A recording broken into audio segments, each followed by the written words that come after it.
नमस्कार पशुपालकांनो, आज आपण एक नवीन व्हिडिओ घेऊन आलेला आहे जे की आपल्या गोट्यामध्ये डास, चिलटं, माशा जे होतात त्यापासून आपण कसे छुटकारा मिळवायचा आहे किंवा ते कसं घालवायचं आहे यासाठी घरगुती वस्तूंना एक 4-5 उपाय मी घेऊन आलेला आहे।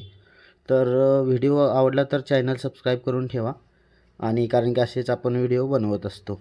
यामध्ये बघा आता खूप प्रमाणात प्रत्येकाच्या गोट्यावर माशा, डासं, चिलटं हे बघायला मिळतात आपल्याला। त्यामुळं जंतूचा संसर्ग वाढतो आणि आपल्याला पण चावतात, गाई म्हशींना चावतात।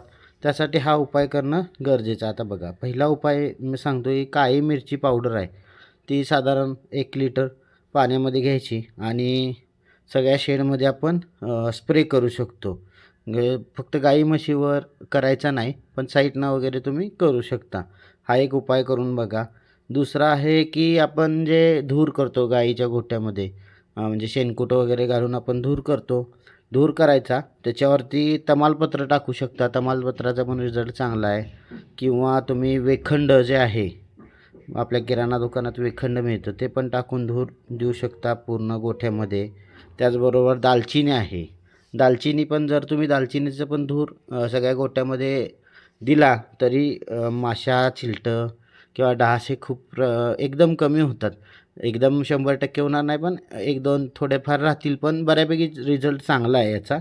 त्यामुळे तुम्ही हे टाकून धूर सगळ्या शेडमध्ये करू शकता किंवा त्याच्यानंतर एक आपल्याला बाजारामध्ये बघा करंज तेल मिळतं, करंजीचं तेल मिळतं। ते करंजीचं तेल घ्यायचं आणि आपली गव्हाण आहे किंवा गव्हाणीजवळचे डांब असतील, लाकडी असतील किंवा आपले सिमेंटचे असतील, लोखंडी असतील, त्या डांबाला करंजीचं तेल लावायचं। गव्हाणीला जरा करंजीचं तेल लावायचं। त्यामुळं काय होतं की माशा, डास येत नाहीत गोट्यामध्ये।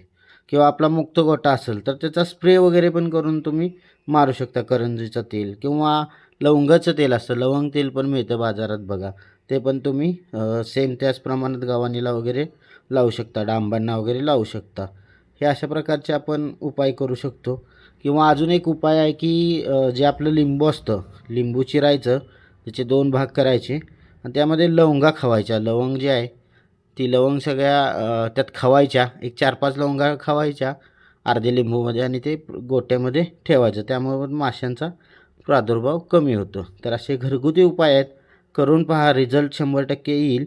आणि कोणत्या उपायाचा रिझल्ट आला किंवा तुमच्याकडे पण काही उपाय असतील तर कमेंटमध्ये सांगा जेणेकरून सगळ्यांना समजतील। जर व्हिडिओ आवडला तर चॅनल सबस्क्राईब करा, लाईक करा, शेअर करा, बाकीच्या आपल्या पशुपालकांना पाठवा आणि अशा प्रकारचे आपण व्हिडिओ घेऊन येणार आहेत। धन्यवाद।